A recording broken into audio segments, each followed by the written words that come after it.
as we effort to build a more perfect union. You are listening to and streaming A More Perfect Union on KBLA Talk 1580. I'm Dr. Nii-Quartelai, and really delighted to welcome my next guest, Glen Galaich. He is the CEO of the Stupski Foundation and author of Control: Why Big Giving Falls Short. His book is out and available everywhere you get books starting tomorrow, March 17th.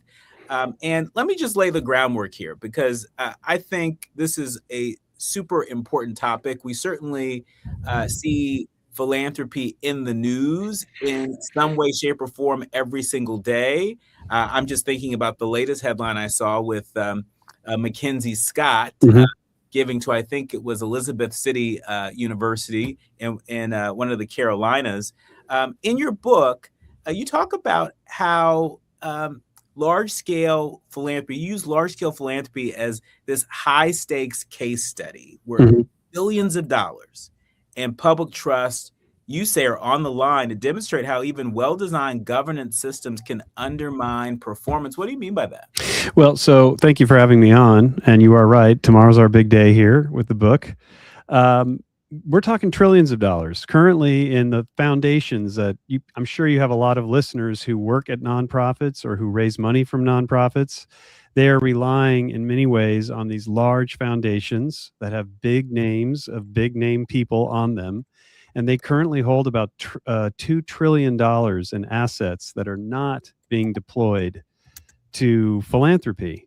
And that's my argument in the book, is that in Control: Why Big Giving Falls Short, is that the people who are making these decisions are furthest away from the issues on the ground. You know, the communities we care about don't have representation on these foundations. And because they don't, the money tends to stay in these large endowments, and it's not being deployed. The government only requires that you give 5% of your assets in a foundation away each year, minimum. But of course, most foundations, it's maximum. I mean, do you think that number should change? And if so, change to what? I mean, I've heard a number of folks in philanthropy over the years sort of draw attention to that. It feels like such a talking point, but it doesn't seem like anybody's doing anything about it. It's challenging because these foundations have made, so the Stupski Foundation, we're based in the Bay Area up in San Francisco, and we are what's called a spend down foundation. So we are moving everything we've got into the communities we care about here in the Bay Area and Hawaii, and we will be done next year. We won't have anything left. So to give you a sense, just to come, I want to answer your question, but to set a little context there, if we had remained a 5% foundation, meaning we only gave up to 5% or minimum 5% each year since I've been here, I've been at the foundation for 10 years, we would have moved $150 million over 10 years. But because we're a spend down, we've moved $600 million. So the question you have to ask yourself is, in the world we live in today, with the kinds of crises that have been in many ways imposed by decisions coming out of Washington and elsewhere, where organizations are now really struggling because they've been cut off from valuable funding, isn't now the time to move the money. The challenge is, to answer your question, most of these foundations want to live in perpetuity. They want to live forever. They never want to go away. So to do that, they need to earn more each year than they give away on average. So if you raise the number to 5% or beyond 5%, if you raise it to 7 or 8 or 9, then they're going to have to go out and earn more to stay in perpetuity. Unfortunately, the rule that a lot of these foundations follow, which is not a law, they don't need to do this, is they put perpetuity before humanity. They're more concerned about living for the long term than making sure that people get the money they need today, right now. And they tell themselves that it's important for them to be around later, even though they're not doing enough today. So that's the part that we're really challenging with Control: Why Big Giving Falls Short. And talk to us about how philanthropy,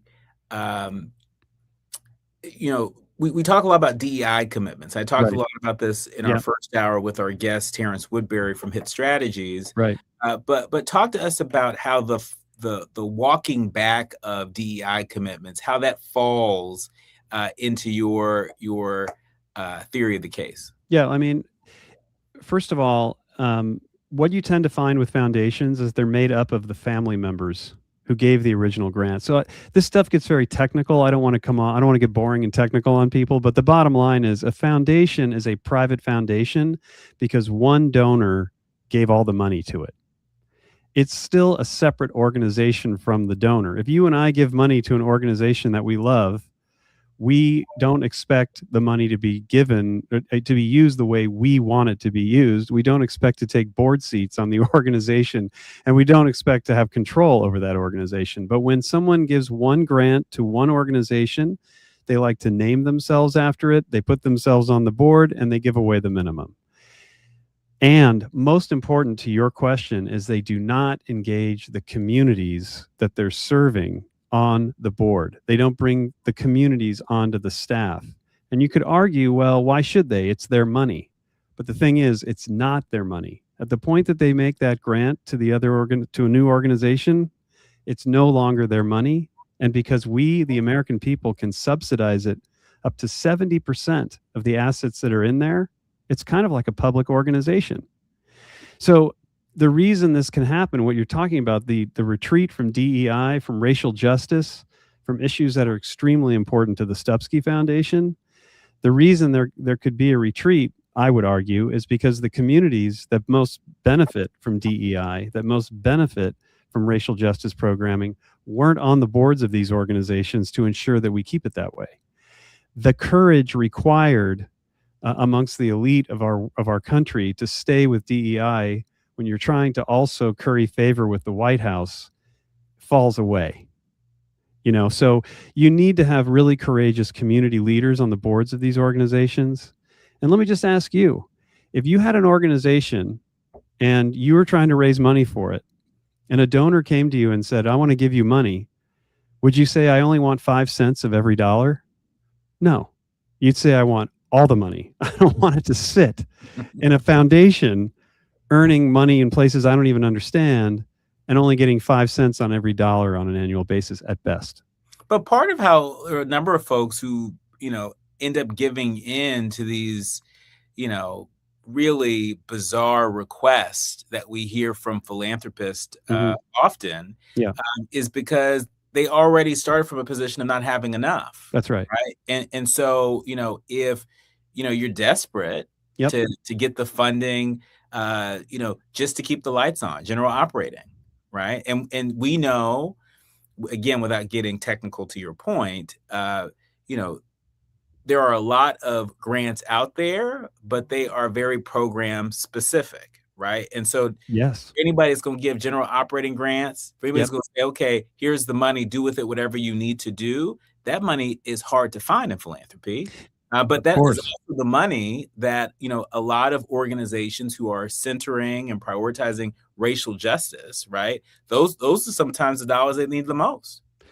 Totally agree. And again, it comes back to the title of the book. It's a control issue. And it's putting people who are least impacted by the decisions of the foundation into the position to decide. And when that's the case, there's a lack of urgency there. There's a desire to kind of, foundations are notorious for doing strategic plan after strategic plan after strategic plan. Communities know what they need. That's it. Full stop. And if you really want your community partners to succeed, you fund them. Look, our main objective with this book, with all the work we do now at the Stupski Foundation, because we're going out next year, we're mostly spending our time evangelizing on these issues. The main thing we want to see is more money coming out of these institutions with community engagement. Get community voices in to help make decisions and stop putting restrictions, not only on, you said it earlier before we came on here, not just in the amount of money you're giving, but once you give it, we don't need all the restrictions. There's no need. All these things like impact assessment and due diligence and reporting, it's all just for the donor. It doesn't do the communities any good. And really, when you think about it, most of what I've already brought up here today and you've brought up These are all very irrational things. If you're trying to give money to someone to go do their work every day, why are they serving the foundations? Doesn't help anybody. Yeah, and especially in a time such as this, which Yes. is, it feels like a 5 alarm fire every day on a host of issues, whether you're Yeah. talking about public education, public health, racial justice, LGBTQ justice, women's rights, environmental justice. I mean, we could go on and on and on. When we come forward, I want to dig into something that Julian Castro, the former U.S. Secretary of Housing and Urban Development, who's now the CEO of the Latino Community Foundation, in response to your book, he said, quote, "Control delivers a compelling call to shift from top-down control mindset to a community-centered approach. Galaich, that's you. Galich's That's right. vision is timely, pragmatic, and hopeful. When we come forward, we want a dose of hope from you. You got We it. want to get a sense of, who are the foundations out there? Who are the leaders on the front lines out there that are proof of concept for what you have on the page? You're listening to and streaming A More Perfect Union on KBLA Talk 1580. More with the Stupski Foundation CEO and author of Control, Why Big Giving Falls Short, Glen Galaich, right here on A More Perfect Union. The audience is listening, thought-provoking, eye-opening, heart-rendering. This is where authentic voices meet powerful discussions on culture, community, and change. This is where Black voices matter. He's breaking boundaries, amplifying diverse perspectives, and tackling the issues that matter most to you. You're inside A More Perfect Union with Dr. Nii-Quartelai on KBLA Talk 1580. I'm Esther Dillard with BIN News Now. Democratic Congressional House Leader Hakeem Jeffries is seeking to force a vote on legislation that would reopen the Department of Homeland Security. However, Jeffries said the discharge petition would fund most of DHS except for ICE and CBP. Here's the Black Democrat talking about the measure a few days ago on MS Now. And Republicans are blocking legislation that would fund the other aspects of DHS while we work this situation out in terms of getting ICE under control. Cuba's electrical grid has suffered a total collapse. That's according to the island nation's power operator. Around 10 million people are without power. The blackout is the first since the U.S. shut off the flow of oil to Cuba. And millions of Americans are dealing with a coast-to-coast blast of extreme weather. A powerful system is bringing blizzard conditions to the Midwest, damaging winds to the east and dangerous heat in the west. Get BIN News Now on demand 24/7 on the iHeartRadio app. Crash in Lincoln Heights has cleared out of lanes, the 5 northbound just before the 110 freeway, but traffic is still a mess getting away from the 10 out of Boyle Heights. And let's also take a look at the drive on the 10 in Fontana. This is really tough. Earlier crash involving an overturned big rig. And then they're out there cleaning up a bunch of syrup that was spilled. Delays, it's a mess because the 10 westbound is closed. They're diverting traffic off at Citrus. Your drive is backing up from just about the 215. Visit Hard Rock Casino Tejon for the $500,000 Luck of the Irish BMW drawing. Drawings every Thursday in March. Hard Rock Casino Tejon, the closest casino to downtown LA. The excitement starts here at the new Hard Rock Casino Tejon. This is the KBLA Sports Minute with Ray Richardson. Tennessee State is the only HBCU school that earned an automatic spot in the first round of the NCAA men's basketball tournament. Tennessee State won the Ohio Valley Conference tournament. They were given the number 15 seed in the Midwest Regional. Tennessee State's first round game is Friday against number 2 seed Iowa State. 2 other HBCU schools have a chance to get into the NCAA men's tournament, but they have to go through the play-in round to get there. Howard, champions of the MEAC tournament, play Maryland-Baltimore County Tuesday night. The winner advances to a first-round game on Thursday against Michigan, the number 1 seed in the Midwest. SWAC champion Prairie View A&M plays Lehigh on Wednesday. The winner moves into the first round Friday to play Florida, the number 1 seed in the South Regional. No debates, no speculation, just the info you need. That's your KBLA Sports Minute. I'm Ray Richardson. More news, opinions, and conversation when we come forward on KBLA Talk 1580. Old-fashioned soul. Where you eating at? Hi, I'm Greg Doolin, inviting you to a special celebration of Women's History Month. Join KBLA Talk 1580 for its annual symposium, The State of Black Women in LA. broadcast live from Doolin's Soul Food on Crenshaw. Friday, March 27th, 6 a.m. to 9 a.m., moderated by Dominique DePrima. And yes, breakfast is just $15.80. Come get fed twice. Your stomach and your mind will thank you. We'll see you Friday morning, March 27th, 6 a.m. to 9 a.m. at Doolin's Soul Food on Crenshaw for the State of Black Women in LA. Broadcast live only on KBLA Talk 1580.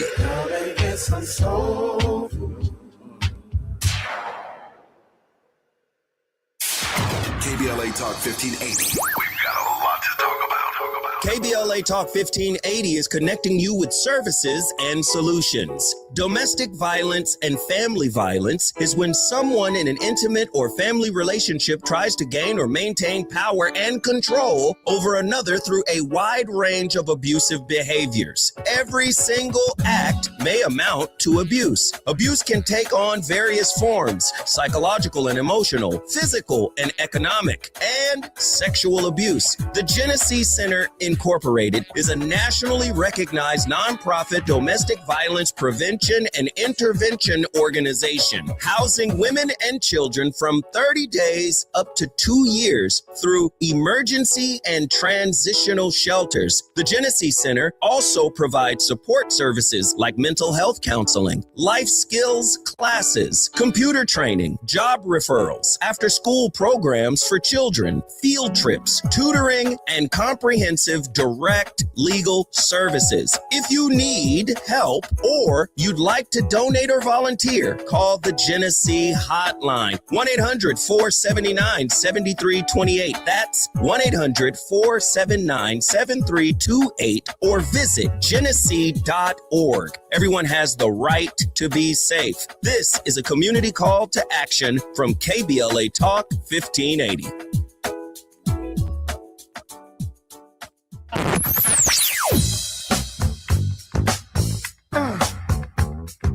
This is KBLA Talk 1580. Talk radio. That's music to your ears. We're unapologetically progressive. KBLA Talk 1580.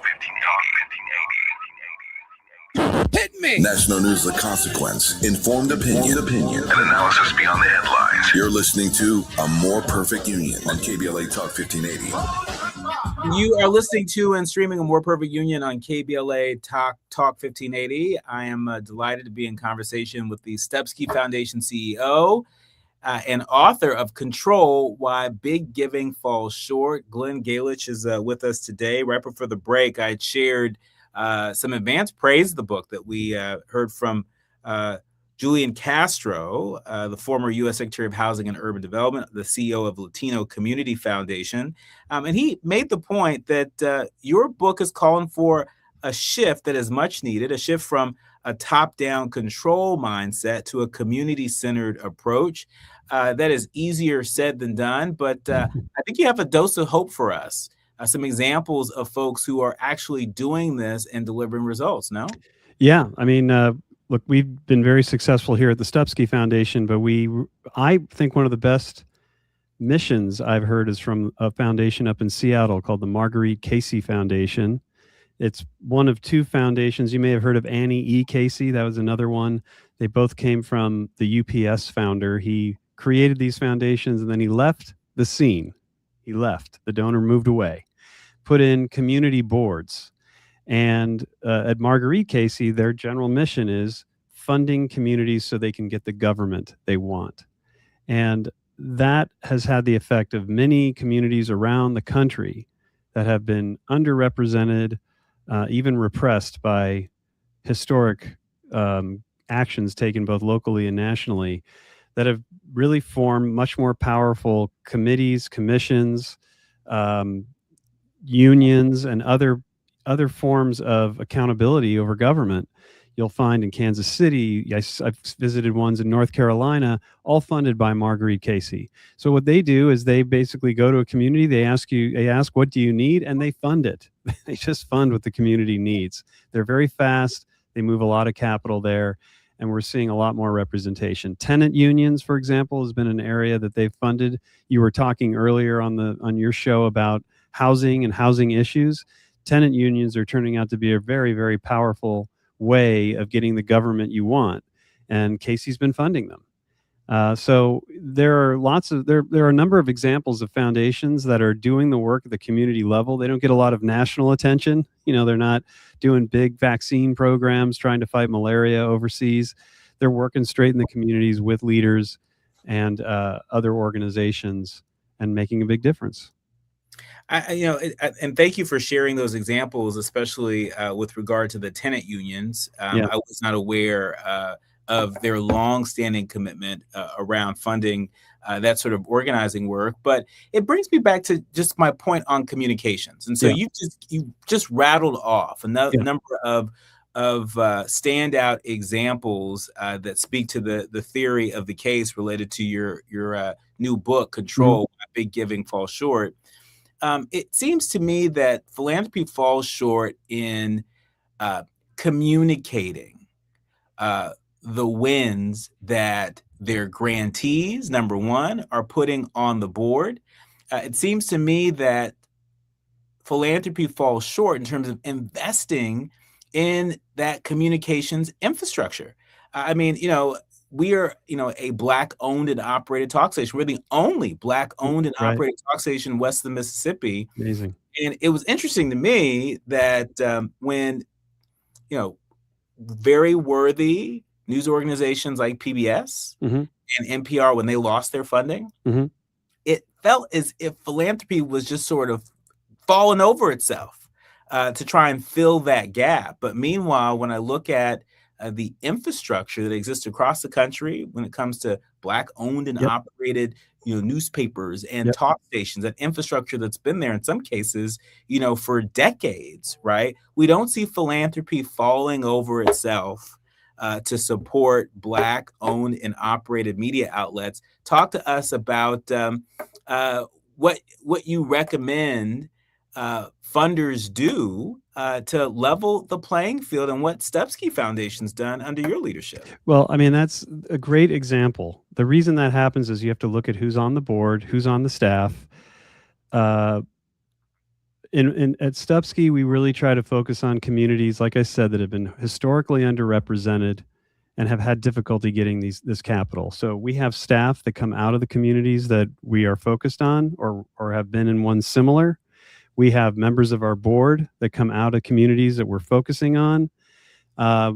We did not that I'm opposed to it, but we didn't step up when the Corporation for Public Broadcasting disappeared.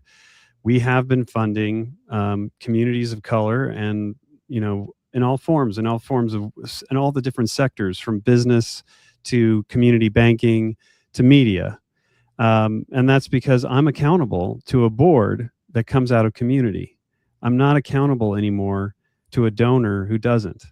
And so, we're doing our best. This book is intended to bring more attention to the kind of philanthropy that foundations can do if you are working within communities that need this capital. You said it earlier. A lot of organizations are underfunded. They are struggling. That is because foundations do not give enough to those communities.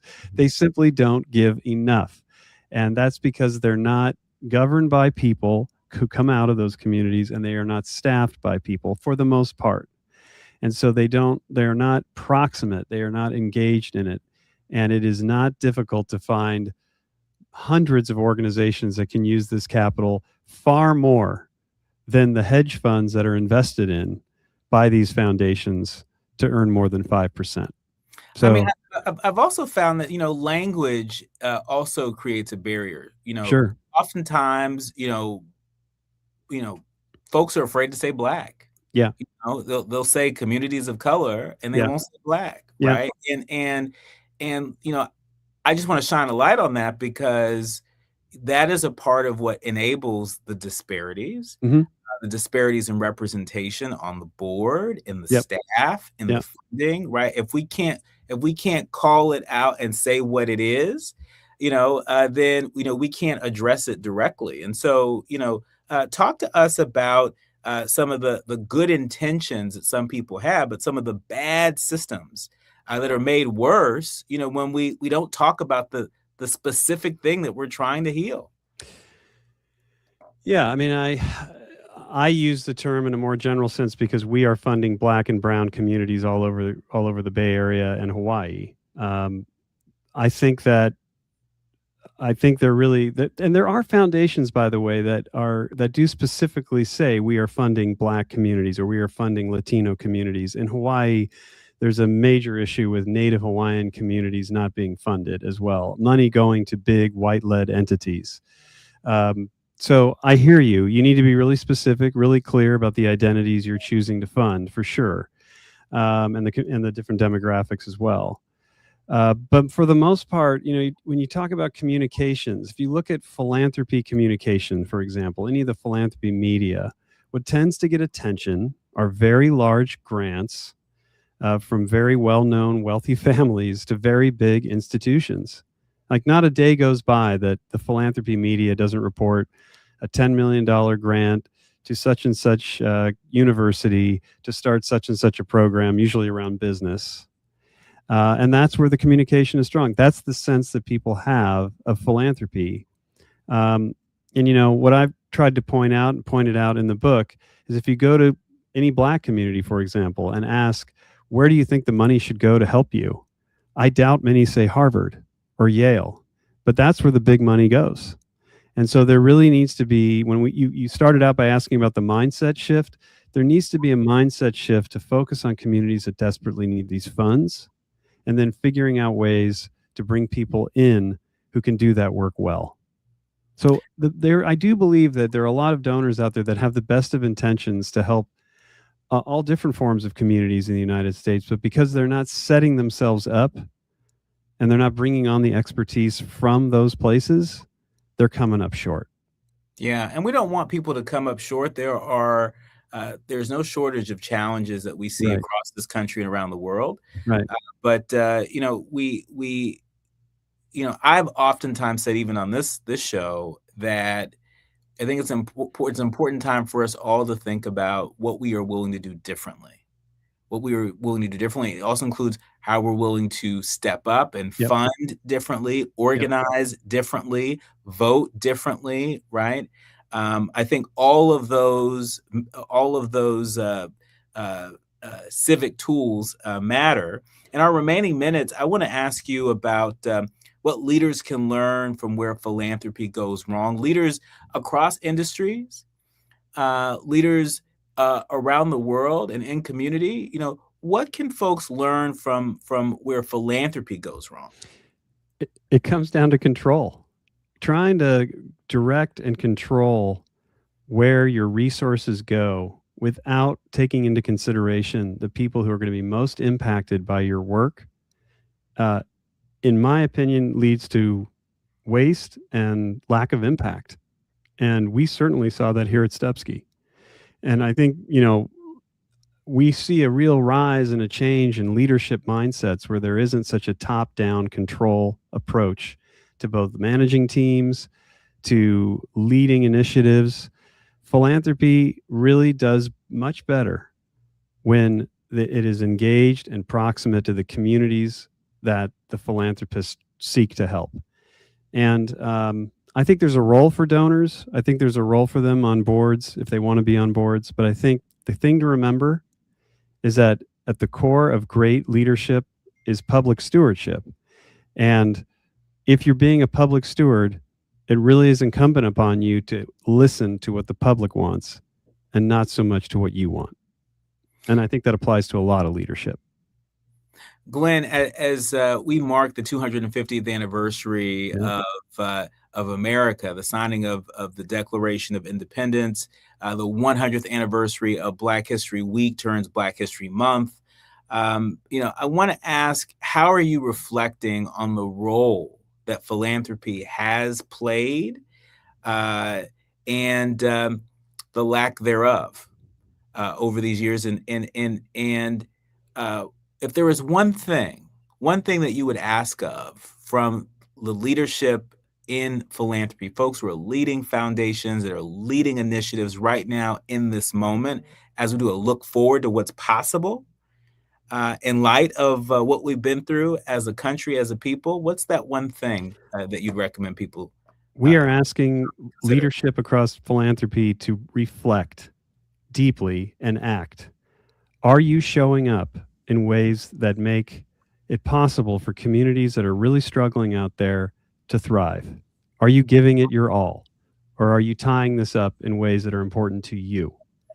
We ask that all these great leaders in philanthropy work toward community engagement and away from individual donor control. That's the main thing. So reflection first, followed by action, but don't take too long at reflection. We need action immediately. I want to double. And we love reflection, but don't stay there. Don't stay there. We got plenty of work to do. My thanks to Glen Galaich. He's the CEO of the Stupski Foundation, an author of a new book that comes out tomorrow, St. Patrick's Day. Green book for Green Day. Maybe that's why the cover of the book is green. There you go. It's called Control: Why Big Giving Falls Short. It is an examination of leadership. It's an examination of large-scale philanthropy and the high stakes if philanthropy doesn't shift its mindset. Our thanks to you for joining us. You've been listening to and streaming A More Perfect Union on KBLA Talk 1580, the quiet part out loud when we come forward. Striving to make America a nation as good as its promise. This is A More Perfect Union on KBLA Talk 1580. We've got a lot to talk about. Protect yourself from Medicare card scams. Scammers may call, email, or even knock on your door claiming they need your Medicare info, asking for money or threatening to cancel your benefits. Don't fall for it. It's a scam. Remember, Medicare doesn't need to verify your information. They already have it. Medicare won't charge you for a new card and will never threaten to cancel benefits. Check your Medicare statements for suspicious charges and report scams to the California Senior Medicare Patrol at 1-855-613-7080. We're here to help. Heading out of town this spring? Metro makes getting to LAX easier than ever. Just take the C or K train lines to the new LAX Metro Transit Center. Then catch a free shuttle straight to your terminal. Easy, affordable, stress-free. Travel smart. Go Metro. He's the son of a school teacher and Navy veteran who built a company worth billions and walked away from it. Tom Steyer, pledging to give away half of everything he earned to charity and fight for Californians. So when out-of-state corporations weren't paying their fair share of taxes, Tom Steyer led the fight for Prop 39 and won, earning California billions of dollars for our schools. Tom took on big oil to stop them polluting our air and water and smash them. Tom fought for free school lunches so no child goes hungry. Tom Steyer, strong enough to take on the special interests crushing us with the cost of living. As governor, Tom will stop Wall Street from buying up middle-class homes, lower utility rates by 25%, and ban corporate PAC money from our politics. Other politicians talk. Tom Steyer gets it done. Ad paid for by Steyer for Governor 2026.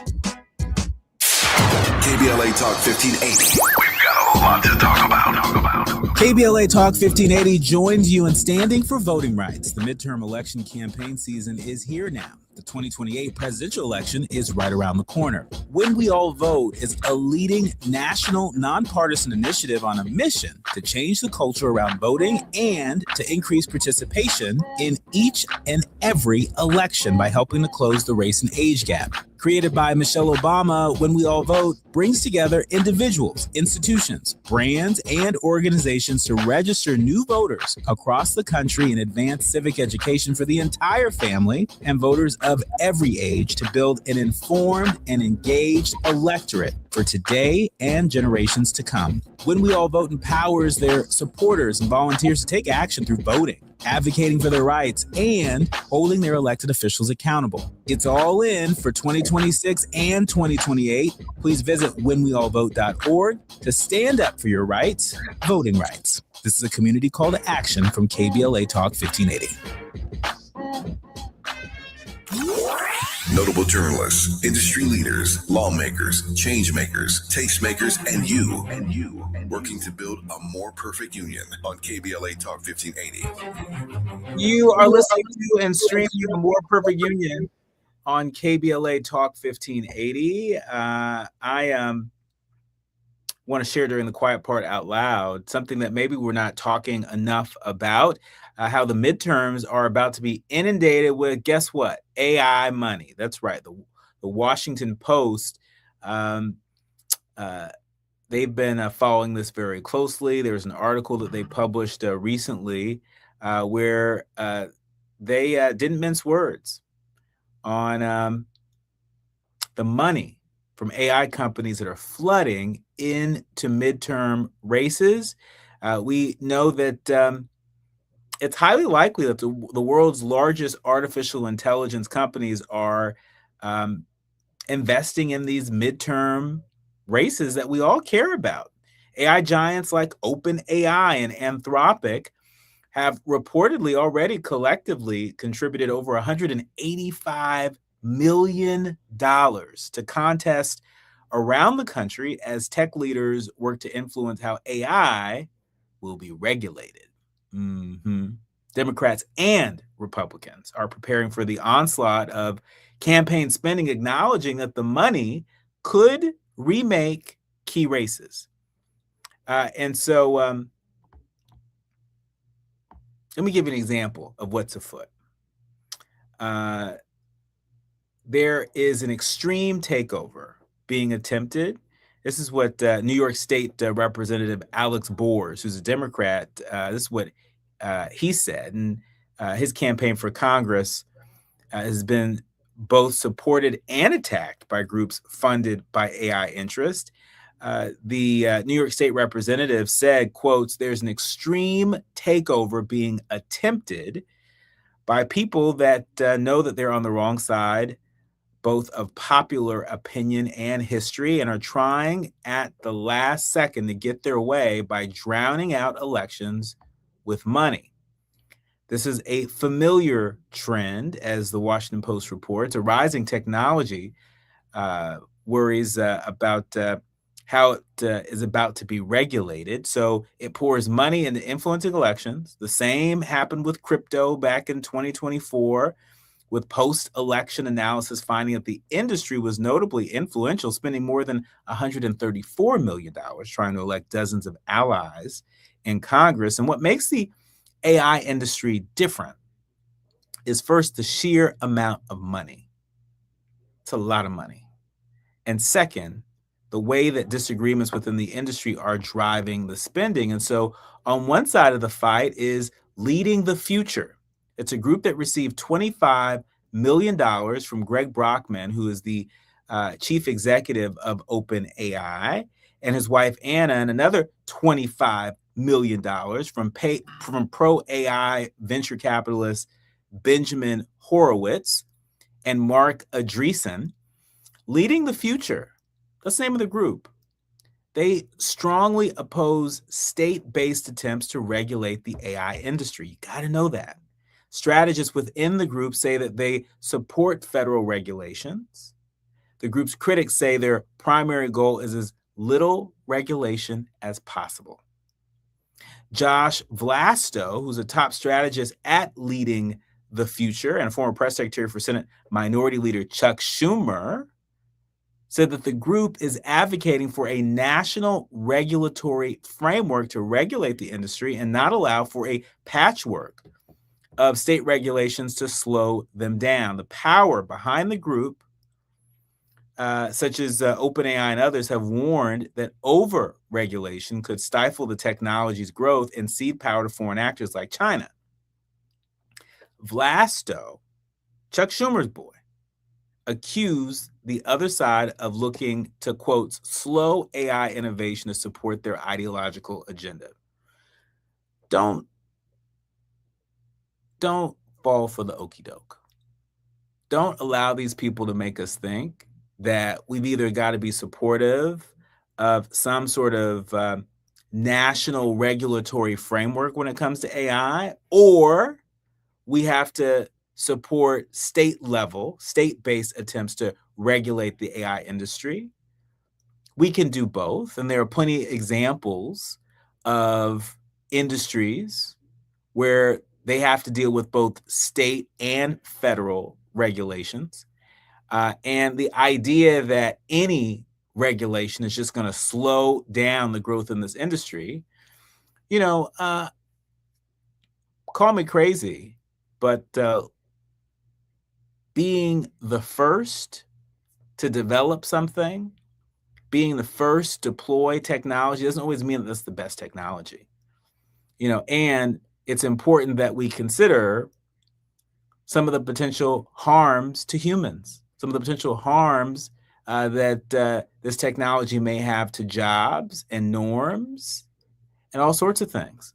And so we're going to keep our eye on this. And we're also going to be keeping elected officials that join us here honest about the sort of support that they're getting from the AI industry and what we can expect for them if elected.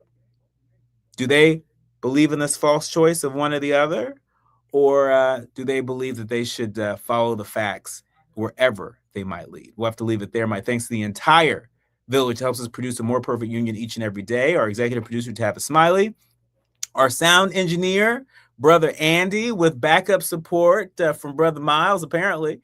And to our show producers, Art Sears and Faraji Muhammad, and of course, to each and every one of you, all of our leaders, learners, and listeners. We curate this show each and every day with you in mind. Remember, don't panic. Don't you do it. Don't do it. Don't panic. Organize. Do what you can from where you are with what you have. I'm Dr. Nii-Quartelai. You've been listening to and streaming A More Perfect Union on KBLA Talk 1580.